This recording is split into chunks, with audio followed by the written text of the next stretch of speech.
Olá a todas e todos que estão assistindo a esse debate do filme Quando Chegar a Noite, Pise Devagar, da Gabriela Alcântara, que está aqui comigo.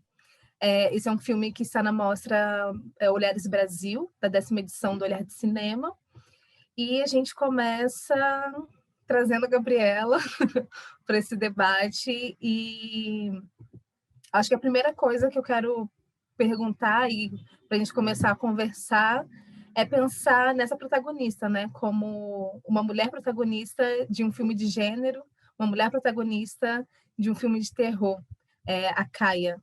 Queria que você contasse um pouco sobre esse processo de não só de construir um filme com com um protagonismo feminino, mas também falar um pouquinho sobre essa relação do gênero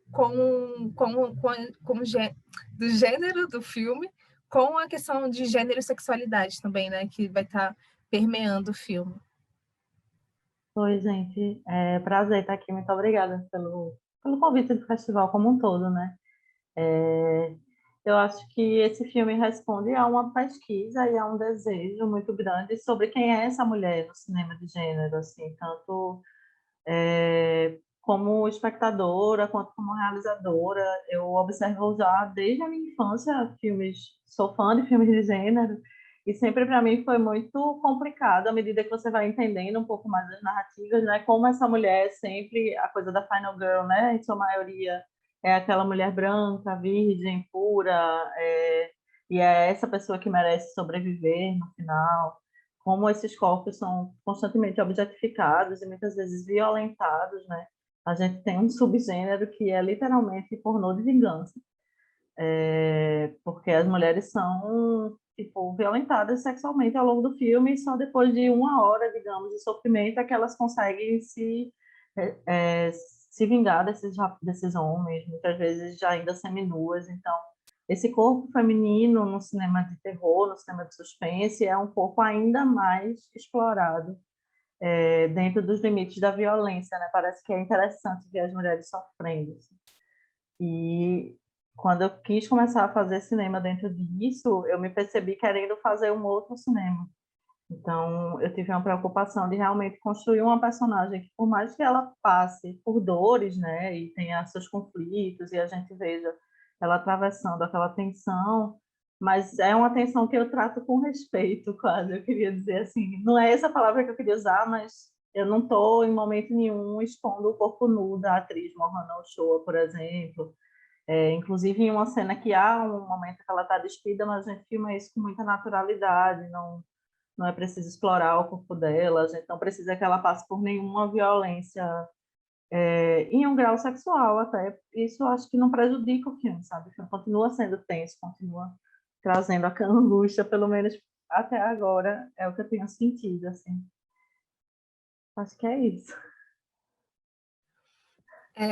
Eu acho interessante que você traz essa relação do corpo e da violência, porque uma das coisas que eu fico pensando, principalmente em relação ao gênero, é que a violência ela está sempre muito explícita, principalmente em relação a sangue, né? A essas mortes, o corpo está sempre, o corpo ensanguentado é sempre algo muito quisto, e aí não só pelo gênero, mas principalmente pelo público que gosta de assistir esses filmes.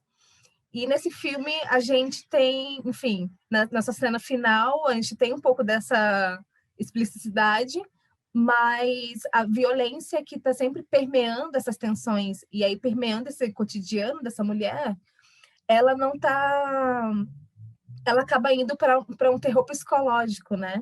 Não acaba trazendo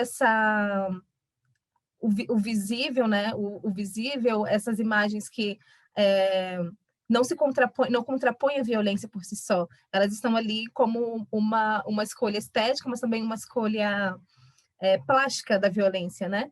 E aí eu queria que você falasse um pouco da tua escolha por não mostrar essa violência explícita, e aí não só pensando nesse sangue, mas trazendo essas tensões do cotidiano que essa mulher vai sofrendo, né? No elevador, na festa, na rua, essa violência que ela vai, que a gente, por ser mulher que está assistindo esse filme, vai percebendo, mas como uma preposição do tema, não tá explícito. Eu até queria ver se que aquela cena do final em que isso rola, a violência com sangue, houvesse uma coisa como o pessoal chama mais gore, né? Que tivesse mais sangue, que tivesse mais... Foi uma limitação, na verdade, nesse caso de orçamento. E de algumas outras questões de produção, que a gente não ia conseguir fazer bem feito, no sentido de não ficar... Quando eu digo bem feito, não é que eu quero dizer que os outros filmes que trabalham isso, tipo Vísceras, de uma forma mais filme de B, como o pessoal chama, seja ruim, mas tipo, a minha estética no filme não era essa. Então, eu achava que se fosse para uma outra estética, não ia combinar visualmente. Teve a ver com isso também, com entender as limitações de criação e do que ia servir para a narrativa. Mas eu acho que é muito isso que tu falou, com relação a escolher as violências que ela sofre, inclusive nas cenas do filme que caíram no corte final, são cenas de violência psicológica. Porque a minha intenção era trabalhar nessa coisa de a gente percebe que ela não está doida, né? Que tem alguma coisa ali acontecendo, que tem algo se construindo e você percebe essas informações, mas ao mesmo tempo isso tudo é dado de uma forma tão sutil, né? Que muitas vezes a gente não reage a essas violências, a gente se sente ali presa naquela situação, como essa situação do elevador que você falou, assim, você se segura sabendo que está sendo violentada. A coisa da rua, que você tem a coisa do correr, do tentar fugir, mas você não vai entrar em confronto com um homem estranho no meio da rua sozinha de noite. Então, só que isso tudo reverbera na gente por muitos dias ainda, né? Isso é de uma violência conosco, com o nosso emocional, nosso psicológico, que muitas vezes se perdura ao longo da vida.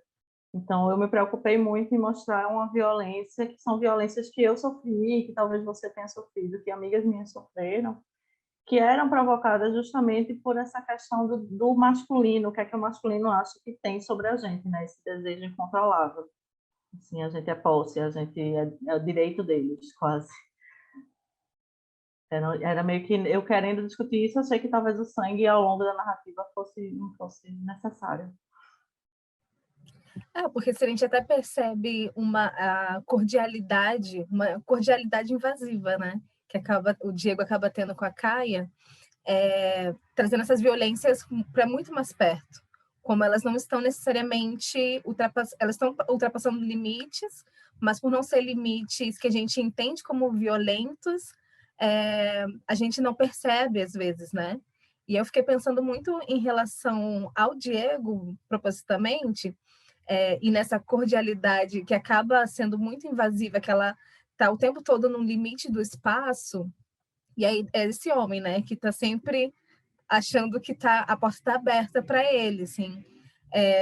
E eu queria que você contasse um pouco, não só da construção dele, enquanto esse personagem que está ali sorrindo, que está ali fazendo os convites quando ninguém perguntou, mas também pensando numa cordialidade que acaba sendo uma cordialidade brasileira também, né? Até mesmo trazendo para esses elementos fantásticos que, no caso do filme, é a Umbanda, né? Que aí também é nosso elemento brasileiro, como que esses elementos brasileiros vão acabar tensionando ou sendo muito precisos dentro do horror, e acho que principalmente desse novo horror, digamos assim, né? Um horror que está vindo agora com mais precisão. E aí é isso, vindo com protagonismo feminino, vindo com protagonismo negro, como que esses elementos tidos como elementos da nossa cultura, da cultura brasileira, acabam sendo o carro-chefe, digamos assim, do fantástico. Eu acho que o horror brasileiro, nem sei se eu chamaria de novo horror, assim, porque talvez eu seja cancelada pelos colegas da área.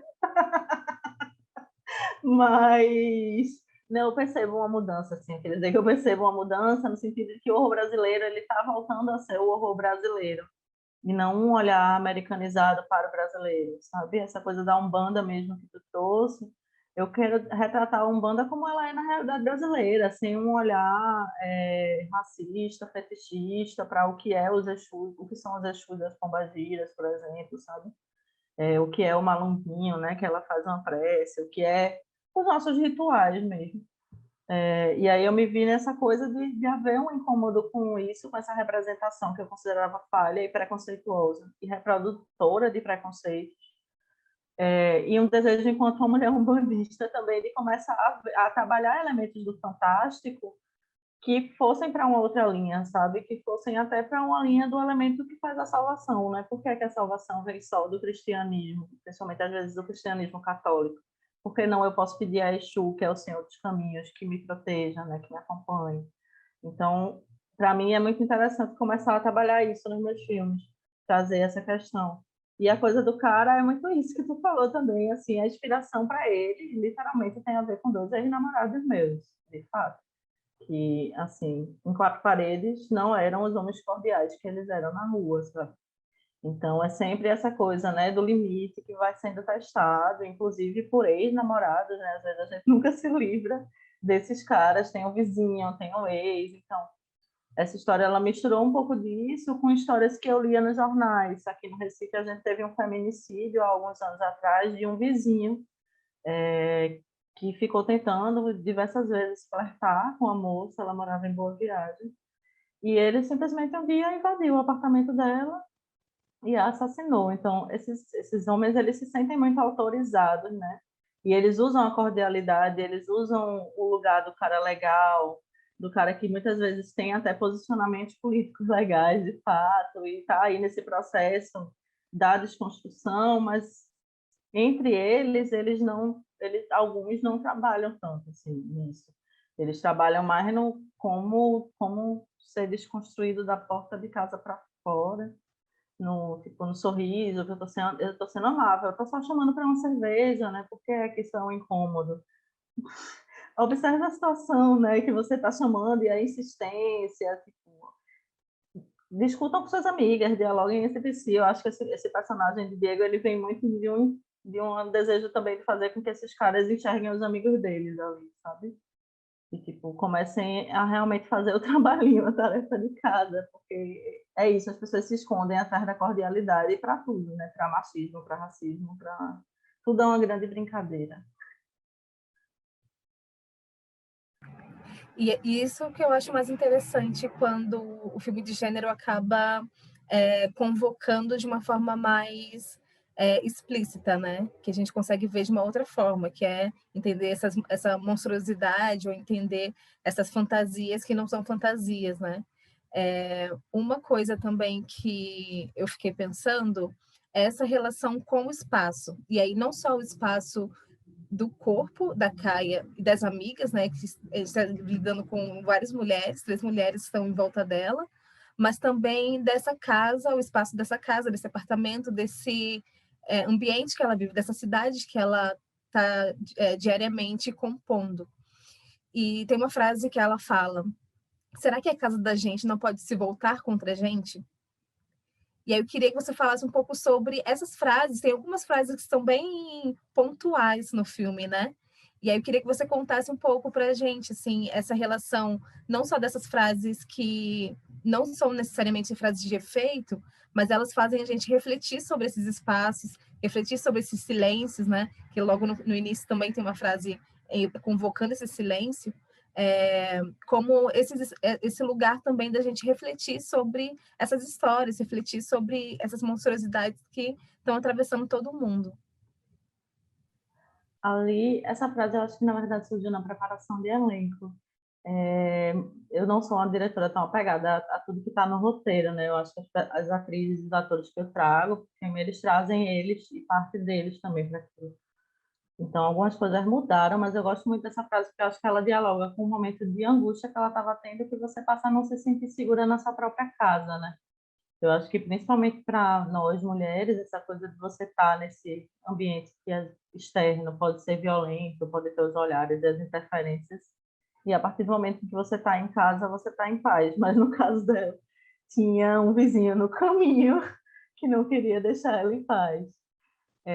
Então, tem muito a ver com isso e muito a ver com realmente você começar é isso, ela começa a se questionar nesse momento algumas coisas que têm a ver também com a espiritualidade. Então, para quem acredita nessas coisas, Por exemplo, se eu for me mudar, eu vou ter que fazer uma defumação do lugar onde eu estou saindo para o lugar onde eu estou entrando, porque você precisa ter um cuidado energético, a proteção e tudo mais. E aí, nesse momento do filme, ela está muito angustiada que tenha algo a ver com isso, né? Ela, na verdade, se sente oprimida, mas ela não relaciona as duas coisas, os dois acontecimentos. Ela percebe que tem umas coisas estranhas acontecendo ali, mas ainda não conseguiu desvendar.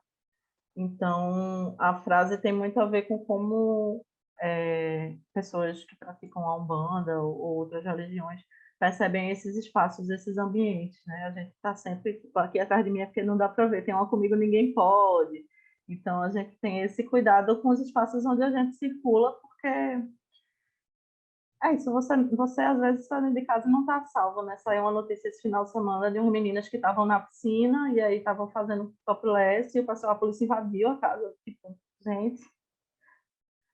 Então, acho que estamos num Brasil em que nem em casa a gente tem paz, porque as pessoas estão o tempo todo vigiando umas às outras. Eu não sei se eu respondi a tua pergunta. Respondeu sim. E é muito bizarro. Bizarro não, porque eu não me assusto, mas eu acho que é esse lugar, né, da gente se confrontar, e não só a gente, mas confrontar o outro, né, que esses olhares são sempre masculinos, né? Esse caso da piscina chega a ser cômico de tão absurdo que ele é. E eu acho que ele dialoga muito com essa sensação de um espaço invadido, de um corpo invadido, e a gente está nessa tensão o tempo todo, né? Uma tensão psicológica o tempo todo de que um perigo iminente pode acontecer. E no caso da Caia, o perigo está cordialmente ao lado, né? E aí não só dela, eu acho que para a gente também ficar repensando essas questões. Aquelas próprias... Ui, desculpa. Não, pode falar, pode falar.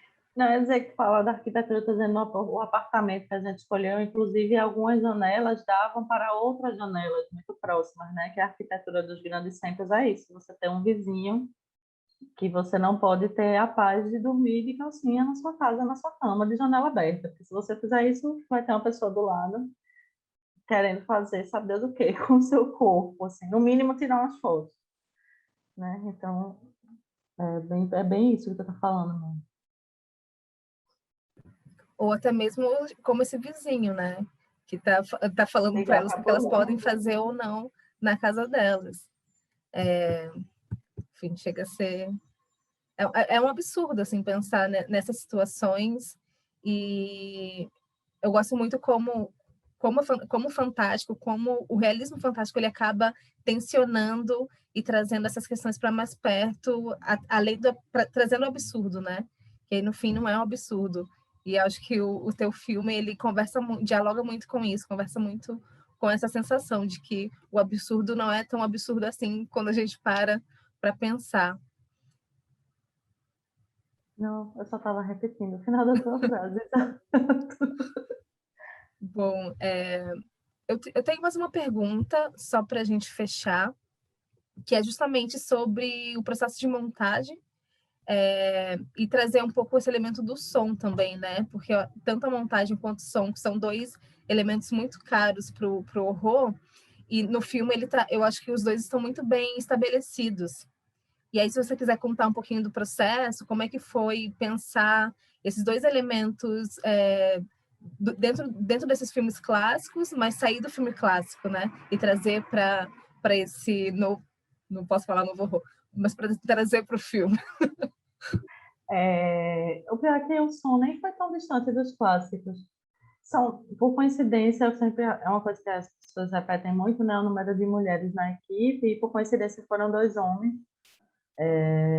O Matheus Farias, que é um parceiro dos meus grandes amigos, que eu acho que estava no Olhar do ano passado, né? Com o Enoch e o Inabitável. E Matheus me ajudou a encontrar esse corte desse filme de fato, sabe? Ele estava comigo já acompanhando o processo de roteiro, tanto é que ele e Daniel Bandeira aparecem lá com agradecimento também. E ele me ajudou a encontrar esse ritmo, assim. Ele teve um olhar muito carinhoso para a decupagem que eu e a Aline Belfort fizemos. E É isso, as transições de Matheus eu acho belíssimas. Na verdade, como a gente é muito amiga, eu acho que eu não precisei falar muita coisa, porque ele já entendia o filme, ele entendia o que eu queria dizer, ele me entendia. E aí foi um trabalho dele fazendo alguns cortes até a gente chegar nesse formato. Mas eu sinto que esse formato que a gente está hoje aconteceu por conta da duração, das minutagens de festivais, principalmente. Porque quase que o filme era um pouco mais longo e um pouco mais arrastadinho. Então, teve muito da experiência de Matheus e da relação da gente se conhecer tanto e a gente trocar muita figurinha de referência de cinema fantástico também. E teve um pouco disso, de chegar perto de uma minutagem bacana. E a trilha sonora foi Nicolau, assim. Eu sabia desde o começo que eu queria fazer com ele. Catarina Pimentel fez a captura de som, né, maravilhosa, e a edição.